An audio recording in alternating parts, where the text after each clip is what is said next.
Welcome to episode 379 of the Brainy Business, Understanding the Psychology of Why People Buy. In today's episode, I'm excited to reintroduce you to Nuala Walsh, author of the new book, Tune In. Ready? Let's get started. You are listening to the Brainy Business Podcast, where we dig into the psychology of why people buy and help you incorporate behavioral economics into your business, making it more brain-friendly. Now here's your host, Melina Palmer. Hello, everyone. My name is Melina Palmer, and I want to welcome you to the Brainy Business Podcast.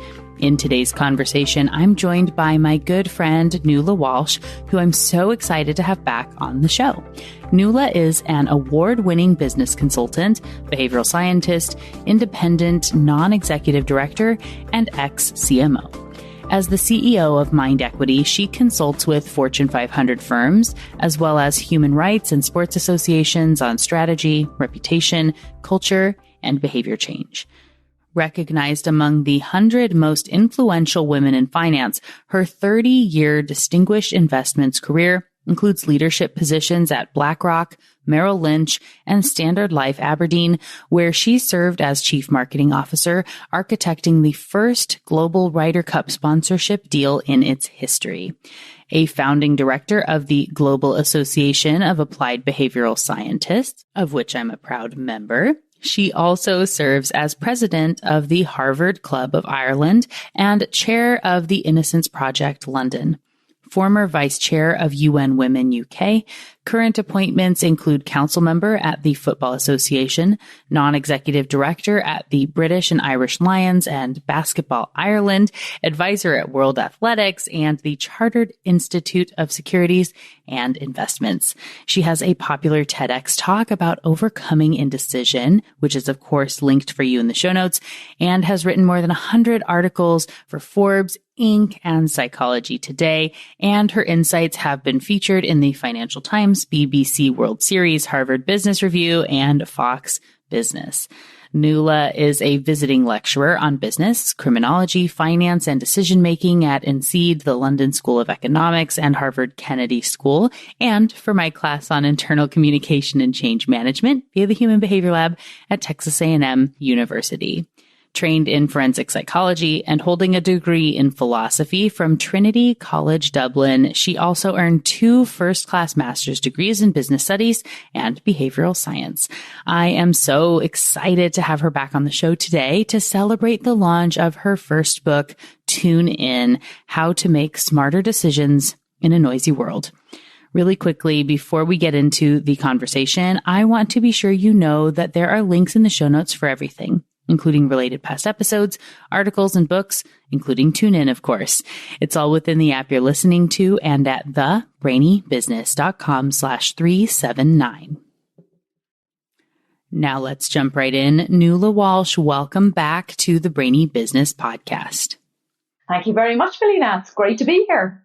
Yes, and it's in the so much has changed and all things are the same, I guess, since you were here last. But for everyone who doesn't yet know about you and who you are, can you share a little bit about yourself and your background? Sure. Well, I wear many hats, sometimes too many hats.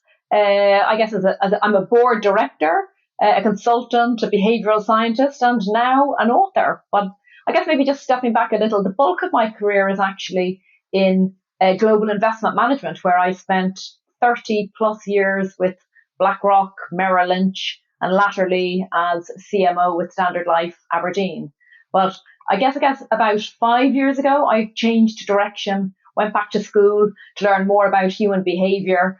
And I did an MSc at the London School of Economics. I was always interested in criminology and had studied forensic psychology a few years back. So that was slightly different. And since then, I set up my own consultancy, Mind Equity, and today I advise a number of different types of firms, actually, on either brand, business, culture change, communications. And I guess these span human rights organizations, sports organizations, commercial brands, and some Fortune 500 companies. So And then the other string to my bow, if you like, is I hold a number of different board roles. I'm a non-exec director across World Athletics, British and Irish Lions, Football Association, and basketball, Harvard Club of Ireland, and investments and different business organisations. And in my spare time, Melina, of which there is very little, I lecture and I write for, like yourself, Inc., and also Psychology Today, Forbes, and Harvard Business Review. And now, I guess, my first book, Tune In.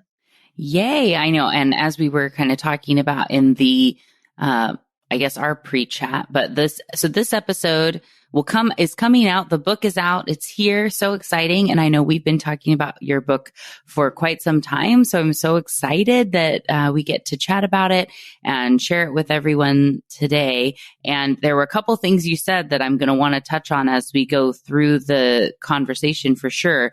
One of which is that I'm so thankful that, as you said, in your ample spare time, that you have been kind enough to come and speak to my classes at where I teach at Texas A&M, and in my internal communication and change management class. So Nuala has done guest lectures every year to talk about when we talk about change and talking about mergers and acquisitions, where not everyone will go through a merger. But when we think about change, there's a lot of important and interesting things that come up when we look at that in our organizations.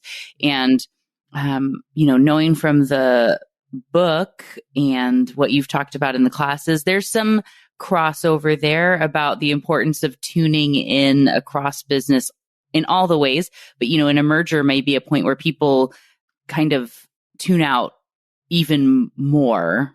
Do you want to talk, can you talk a little bit just about the merger piece? And then I think we'll get into, why you wrote the book and the information that's what it means to tune in. Yeah, and the merger piece is a really good example. And actually, I do have a couple of examples in the book. But I guess if you just assume that not tuning in, if you like, is almost the equivalent of not a blind spot, but a deaf spot.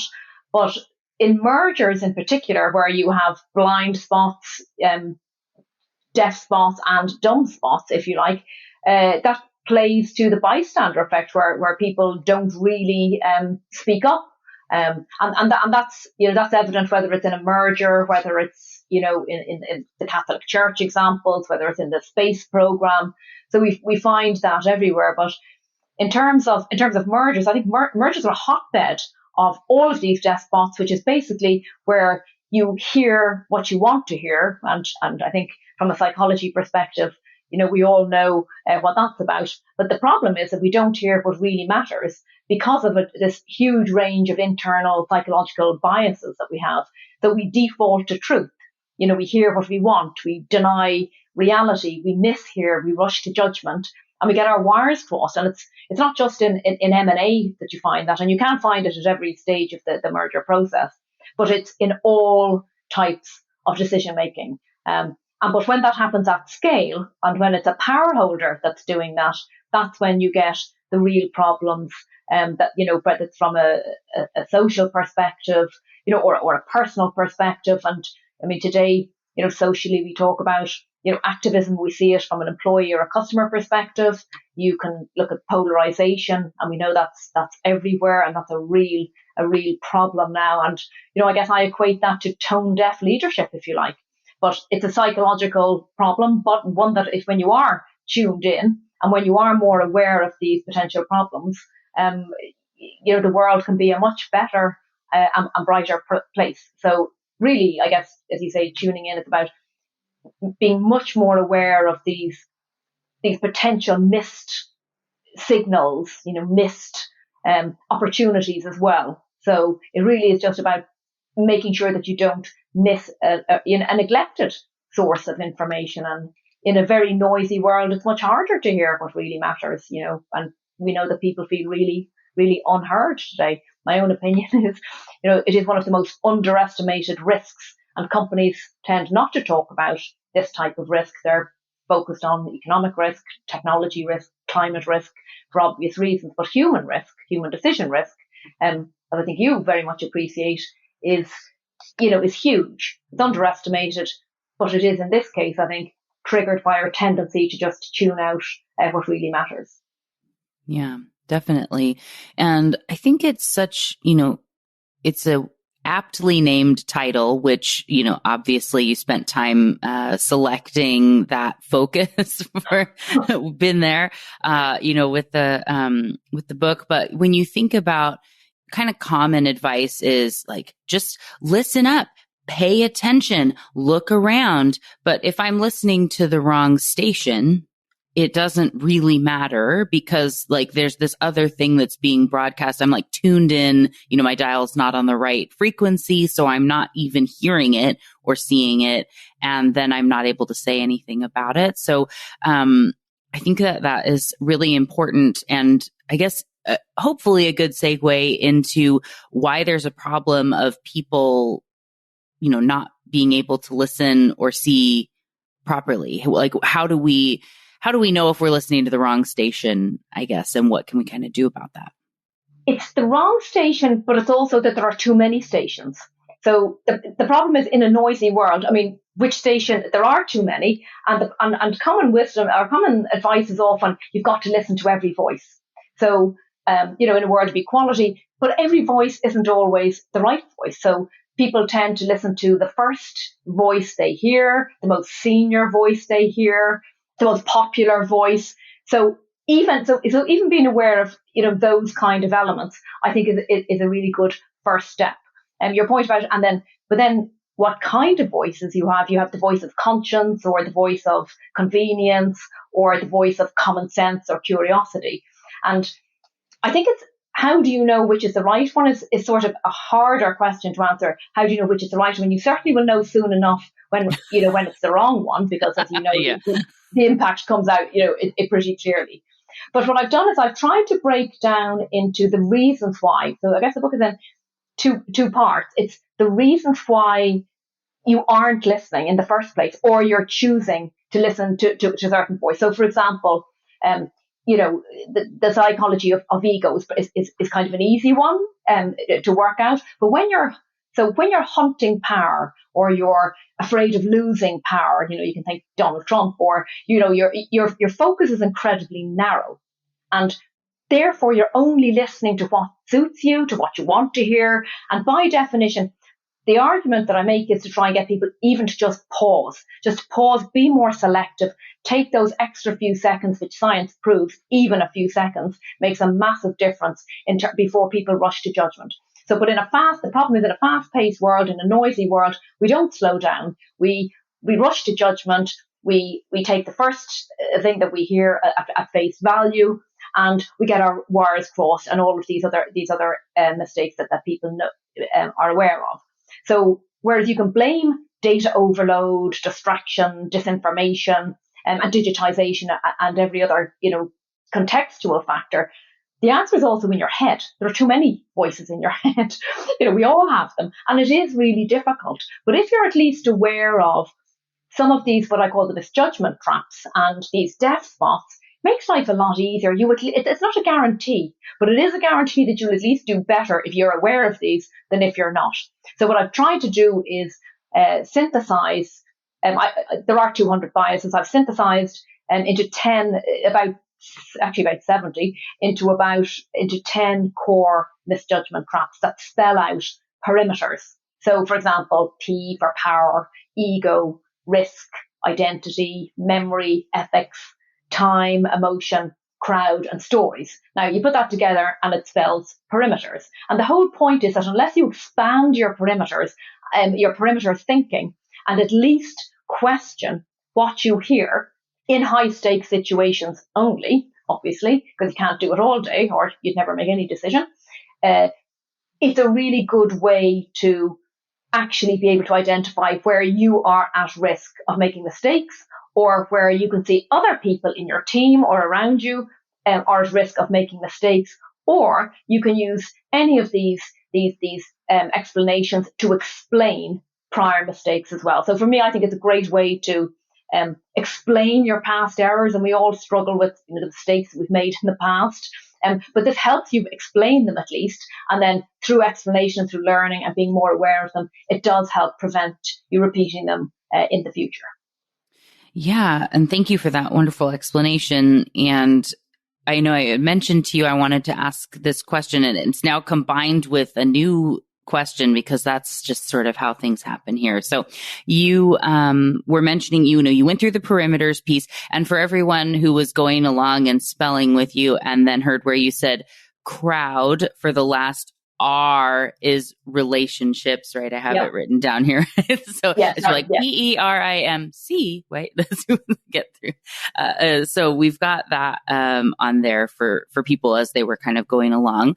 And then I love a framework, and I know for everyone who's thinking about writing a book, who's been thinking about how they're trying to turn their work into a process or, the framework or anything along those lines. I'm always fascinated to hear how people come to theirs. And I think that that's helpful for people to learn. The question I had asked you in our pre-chat was kind of, did you have perimeters and the categories first, and then you went to go find stories, or did you have stories first and then started to see how they grouped and this came together in this way? And the new layer that comes on, and my apologies that this is becoming a complex question, but was, as you were saying in the intro about the background in, an interest in criminology and forensic psychology, which is very apparent in the book and the stories throughout of different really, I think things that we don't typically see through, a business book, let's say, these sorts of, real life stories and examples. So I'm guessing that has something to do with the answer to this question, but would love if you can kind of touch on that aspect as well. Okay, great. I touched on that, just the relationship word first. Actually, we just in the perimeters. It's about the crowd, the relationship with the crowd, with other people, rather than one-to-one relationships. So, and that's why I deliberately use the word relationships, and plus it matched obviously. But it's about the plurality of relationships and following the crowd rather than a one-to-one personal relationships. Because again, that would have been 5 books if I was trying to do that one. So, but it plays to your point, Melina, about where do you start? Do you start with stories? I was not short of stories to begin with. So I had a multiplicity of stories that played to different biases. I had it structured quite differently in the beginning. My publisher said that they had never seen so many stories, so I certainly wasn't short of giving examples. But what I did was I tried to regroup the biases on purpose. So I tried to, and I had a few that were power related. But then when I went through the streamlining process, I took out a rake of stories and examples that didn't play to being a deaf spot, that weren't related to mishearing, miscalculating, not pausing. So I had fabulous ones. And in fact, I could probably have filled another couple of books with those. But I deliberately tried to streamline it into what stories, and they were all these are all real life examples. What story, and drawn from a number of different industries, exemplify what happens when we mishear and when we tune into the different voice. So each of those perimeters actually relate to certain types of voice. So we, at a very obvious level, the ethics chapter is about the voice of conscience. Time is about present bias or the labor illusion. Memory would be about misremembering, the power of suggestion. Identity would be about impression management, consistency, etc. So then when I wanted to exemplify, for example, impression management, I thought what stories would fit that? So, for example, I might have used in that case Buzz Aldrin, being the second man on the moon. He really struggled with that because it was part of his identity. Suddenly he wasn't, an accomplished astronaut in the first place, which he was in the beginning. But before he went and landed on the moon, he was now known as the second man on the moon. And there's a whole thing about his struggle there. And then another example, for example, would be Anna Sorokin, who again was the New York. A German girl who was a fraudster in New York, again, desperate to impress. I have examples of people who hid Nazis, and that example that played to consistency of identity and the complicated relationship there. So I was never stuck for stories. I was never stuck for examples, because if you look, all you have to do is look every day. And this is why I think it's good for the reader. You just have to look around you and find these examples of how these biases play out. But the power of knowing what they're called, at least, and I give very memorable examples or stories that I thought were really, really interesting, makes it much easier to remember. So that's there. So that plays to which came first, and then the framework. So in fairness, I did play around with the word perimeters.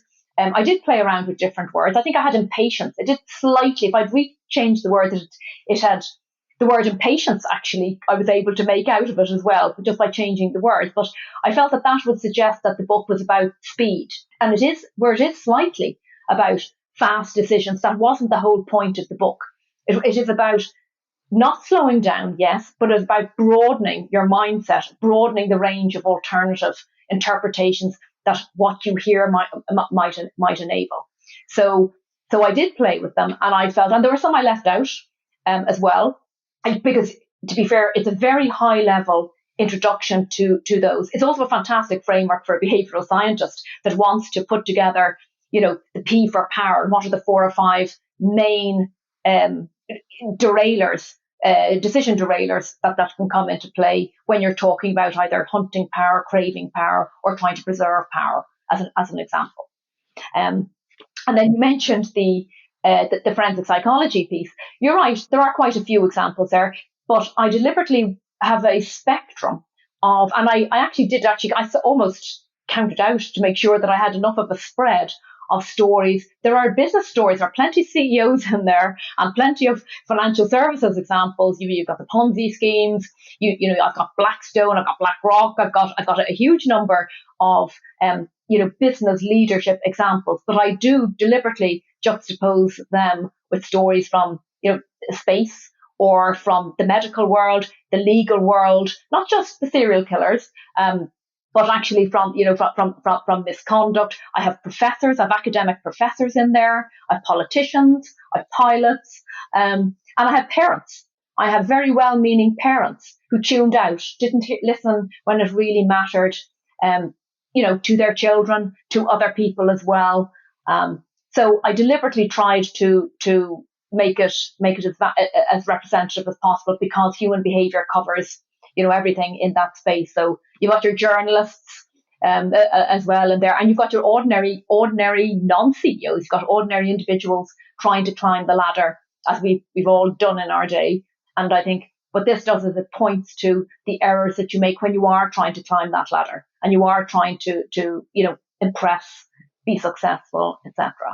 So I was happy with the with the criminology aspect as well, because I do work with the Innocence Project. I am very interested in the psychology of the criminal mind, and I think it's evident in many places, not just in prisons.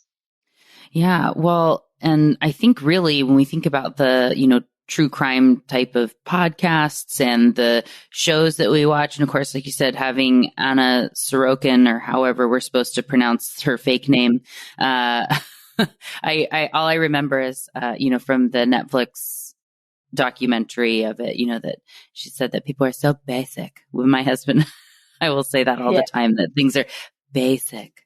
So there's that. But with these, I think it adds this layer of things that we know people like to learn and read about. But like you said, even as far as having an ability, once you have the perimeters framework and you're able to go watch, when you are listening now to that favorite, true crime podcast or whatever else, and someone says, "Oh, like, aren't you supposed to be working?" You can say, "Oh no, I'm looking for the perimeters." The funny thing is, Melina, you don't have to look far for these. I can be watching the news, breaking news. Look at any movie. Look at the news. Read a magazine. You can find them in there. What I discovered was they're actually everywhere now.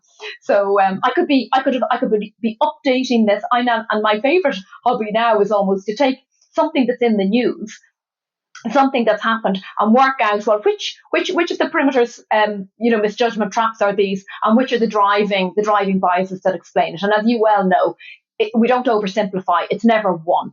what I did find through this journey of writing this was that actually this, and that's why sometimes I have characters that appear in, the P, the E, and or the or and the S, because the stories continue, and you find that the same individual has the cause of whatever the misjudgment is actually evident in a number of different places. And I deliberately wanted to do that. Actually, one of my early editors said, "Oh, it looks like you don't have any new stories." And I'm thinking, no, I'm deliberately trying to show the same individual experiencing a number of these different traps at different stages, of whatever their decision making or life stage journey is, because it's too simplistic to say, well, that's mimicry or that's probability neglect, or that's, one particular thing, because it's never one.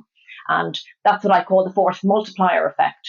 And that's what happens for all of us when we're making decisions. You can't just pinpoint one thing, even though we like to, because that makes life seem really simple. Yeah, definitely. Well, I know we touched on some of and there are ample of the when things go wrong examples throughout the book. And like we said, we've got a few points, and you're able to say, okay, this is where perimeters was, power. This is where we missed on emotional piece and whatnot. Just to be helpful for the listener here, can you share an example of where, like, when things go right, when you are tuned in, what might that look like? And I guess if there's a good example that comes to mind of what might have happened if you did what people normally do. Yeah, I can pick legal examples, commercial examples of business people. So I've got, if you think of Salesforce as one example of, leaders who buck the trend, tune into the market, tune into their own self-belief. Mark Benioff is one example who, bought Slack once upon a time, and I think, that the stock market didn't like this, went down, the stock market, his stock price dropped considerably, but, a couple of years later, he was proven right, and the figures are astronomical. In that case, that's an example. There are plenty of examples in the book also of entrepreneurs who do use self-belief and who do tune into their own voice of confidence and their own inner self to get it right. I have another example, which I think is an excellent example, which is of an FBI investigator who was asked to pick up, and this is about tuning in to empathy, so using empathy in the right way.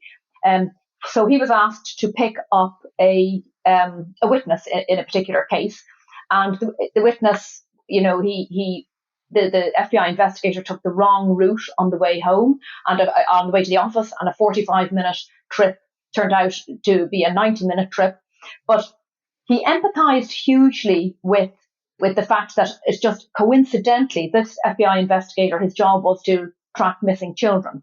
And it turned out that the person that he picked up had a brother who had actually been abducted for 7 years, and by a paedophile who hadn't been, and the paedophile only received, I think, 3 or 4 years in prison. So the investigator hugely empathized with this potential witness it was for a Yosemite murder. And the long and short of it is, I'll fast forward it. The long and short of it is, because when he got back to the station, he was then asked to do the proper interview. Because he had empathized and connected with him and tuned into genuine emotion, even though this was a witness who could have been, whatever, the individual, Kerry Stainer was his name, confessed not only to the crime for which he was being just questioned, but actually to 3 other murders for which there were individuals being held by the FBI. And I absolutely love this example, because if he hadn't tuned in, if he hadn't read the language, if he hadn't done what I advocate quite extensively, is to go beyond what people initially say, to probe beyond what you first hear, to try and decode what people say rather than just encode the first message. And there's much more detail than we can do today. But there are a couple of examples like that. Decode what people are saying. And when you do that, it really makes a difference.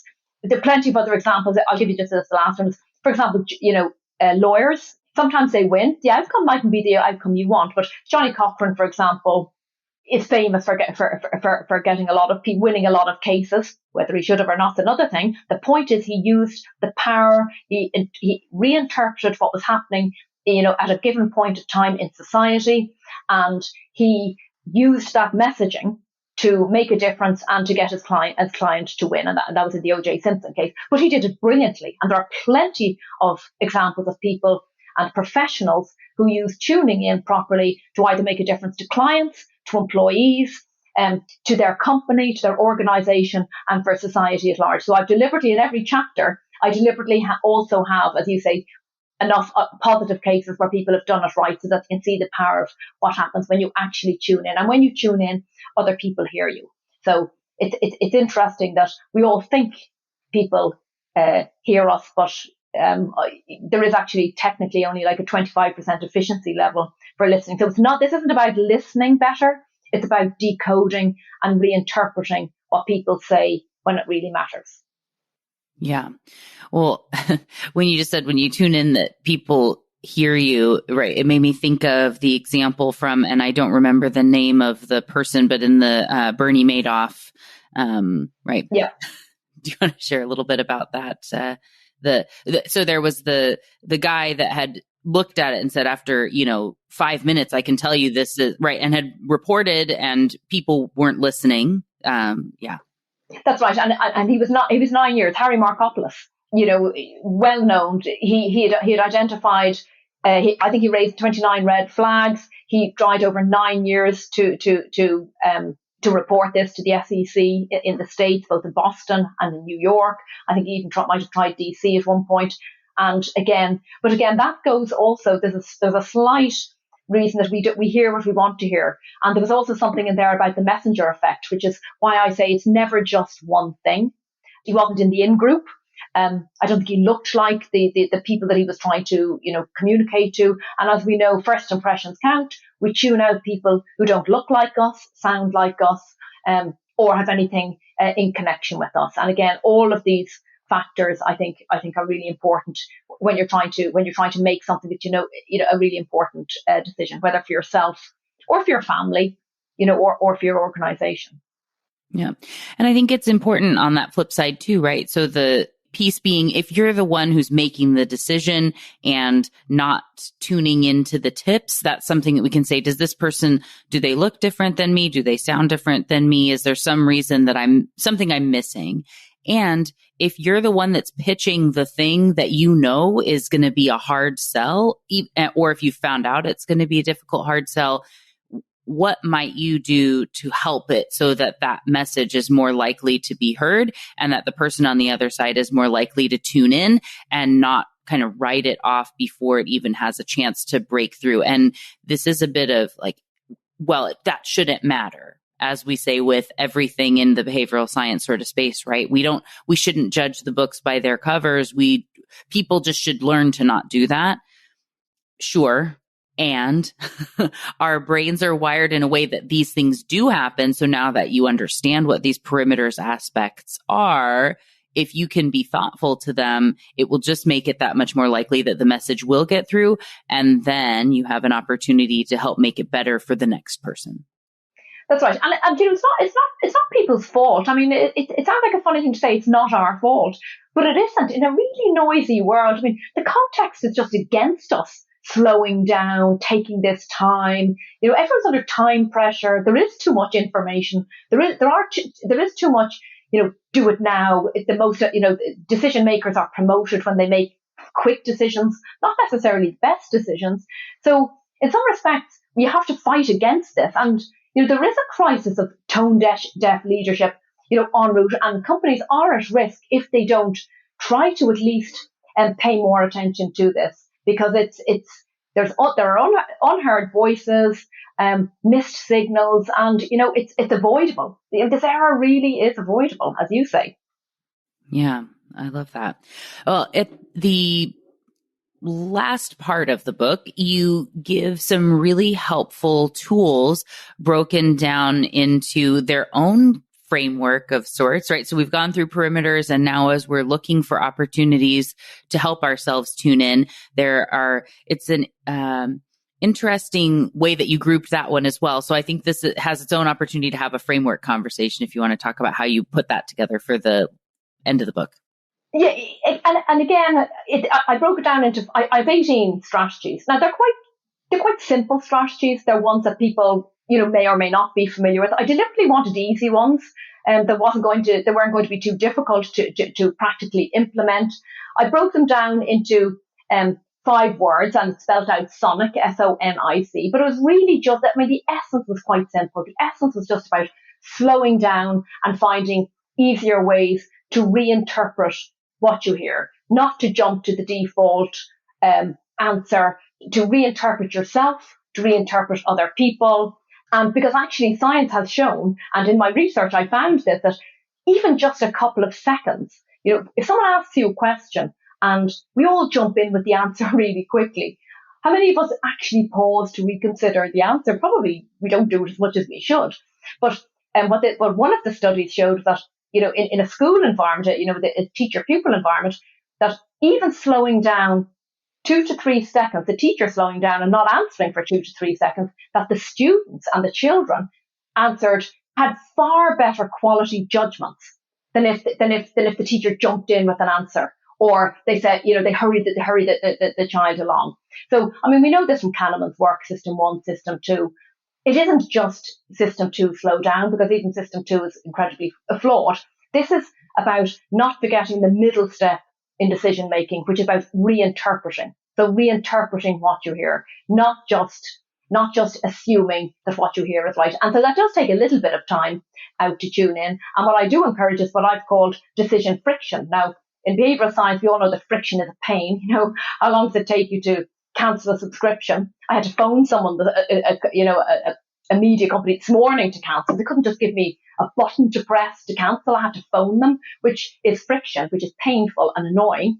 But decision friction is what you want to be successful. So if you slow down, so it's something you should welcome, a little bit of an opportunity just to pause. There isn't that pressure on us that we think to rush to judgment. And if we do slow down just that small bit more, it does give you a greater opportunity to at least reconsider what you hear. So what I try to do is, through these strategies, is to make it easier, if you like, to hear the right voices and harder to hear the wrong voices. Because when you do tune into other people, they tune into you. And, if you tune out, others tune out. So if you want to be heard, never mind about you hearing other people, if you want to be heard, the trick is actually to tune into other people. But, that doesn't happen, as we know, as much as it could or should, which is why, I really do think this angle towards deaf spots, which hasn't been covered and isn't typically covered, is probably maybe an interesting way for people just to remember this rather than not. So it's so important from a reputation perspective, and as you see in the book, there are so many examples where people have lost time, lost money, and lost lives. I mean, there is a mortality cost to getting this wrong. It's not just financial or moral. Yeah, for sure. Well, and you mentioned about the deaf spots and that people don't talk about them as much, if at all. And so how did you come across realizing that this was a gap that needed to be filled, and, how'd that come about? Yeah, to be honest, well, I was trying to decide what was, I nearly called the book Deaf Spots, actually. I kind of wanted to in many ways, but people weren't familiar with it enough to, I think, for it to really work. And sometimes I have to be clear that it was psychological deaf spots, being cognizant of the ability perspective. I guess just through all the reading, Melina, I did then, when I thought this is quite a good angle for, explaining this and drawing more attention to this, I discovered it did actually exist. I mean, I wasn't the first person to make up the word deaf spots. It had existed from 1969, and I did check how much of this has been covered, and it hasn't been covered in the literature. There are a couple of references to it. I'll tell you where they're referenced to. There are references to deaf ear syndrome, which is kind of the same thing, and being tone deaf. So it's a common phrase that people use all the time. But deaf ear syndrome, inattentional deafness, is quite similar to inattentional blindness, which is just not paying attention to what we hear. So there is something around this. in the science world. It just hasn't been covered for whatever reason. Because maybe, it's easier. And then when I try to dig into which particular biases were particularly, an exemplar of deaf spots. I mean, denial is one. The ostrich effect is is maybe an obvious one. Confirmation bias is one that really gets, exemplifies this very, very strongly as well.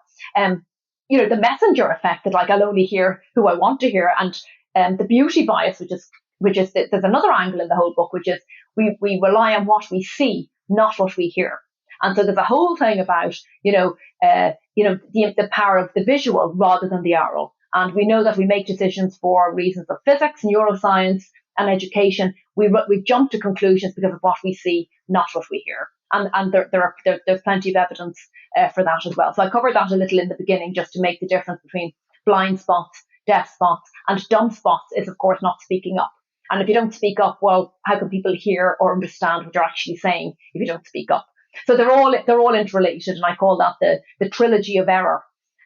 It was just again an easy way for me to try and remember it. And I thought it might be useful for other people to think about it like that. Oh, yeah, definitely.